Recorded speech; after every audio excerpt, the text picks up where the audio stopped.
ప్రతి ఇంట్లో ఉండే ఈ స్పిన్ మాప్ యావరేజ్‌గా అమెజాన్‌లో 8000 ప్లస్ సేల్స్ అనేది మంత్లీ చేస్తుంది. ఈ ప్రొడక్ట్ అమెజాన్‌లో 1399కి, ఫ్లిప్‌కార్ట్‌లో 847 రూపీస్‌కి, మీషోలో 1405 రూపీస్‌కి లిస్ట్ అయింది.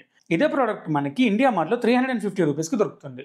సో ఈ ప్రొడక్ట్ యొక్క ప్రాఫిట్స్ అండ్ లాస్ ఈ రోజు వీడియోలో చూద్దాం. లిస్టింగ్ ప్రైస్ వచ్చేసరికి అమెజాన్‌లో 1399 రూపీస్, ఫ్లిప్‌కార్ట్‌లో వచ్చేసరికి 847 రూపీస్, మీషోలో వచ్చేసరికి 1405 రూపీస్‌కి లిస్ట్ అయి ఉంది. కమిషన్ వచ్చేసరికి అమెజాన్‌లో 5.5% అనేది కమిషన్‌గా ఉంది, which is nothing but 76.3 rupees.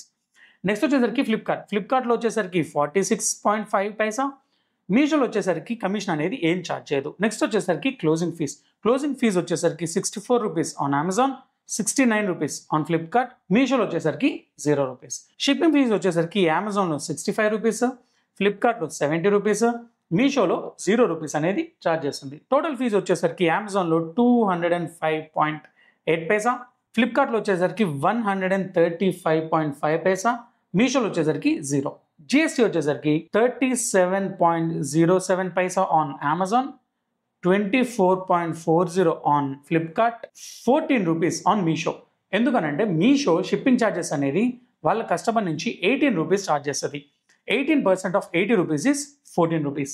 Next వచ్చేసరికి ప్యాకేజింగ్. యావరేజ్గా మనం 10 రూపీస్ అనేది కౌంట్ చేసుకుంటాం on all market places. Next వచ్చేసరికి కస్టమర్ రిటర్న్ యావరేజ్గా 10% వేసుకుంటే ఇక్కడ వచ్చేసరికి 140 రూపీస్, ఫ్లిప్‌కార్ట్‌లో వచ్చేసరికి 85 రూపీస్, మీషోలో కూడా 140 రూపీస్ అనేది కస్టమర్ రిటర్న్స్ లాగా ఉంది.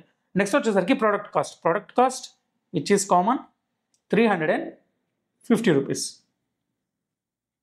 నెక్స్ట్ వచ్చేసరికి టోటల్ వచ్చేసరికి అమెజాన్‌లో 748 రూపీస్, ఫ్లిప్‌కార్ట్‌లో వచ్చేసరికి 605 రూపీస్, మీషోలో వచ్చేసరికి 514 రూపీస్. ఇక్కడ ప్రాఫిట్ లాస్ క్యాలిక్యులేట్ చేస్తే అమెజాన్‌లో వచ్చేసి 656 రూపీస్ ప్రాఫిట్లో ఉంది, ఫ్లిప్‌కార్ట్‌లో వచ్చేసరికి జస్ట్ 242 రూపీస్ ప్రాఫిట్లో ఉంది, మీషోలో వచ్చేసరికి 890 రూపీస్ ప్రాఫిట్లో ఉంది. ఇలాంటి ఈ కామర్స్ కంటెంట్ కోసం ఈకామ్ క్యాపిటల్ని ఇప్పుడే ఫాలో అవ్వండి.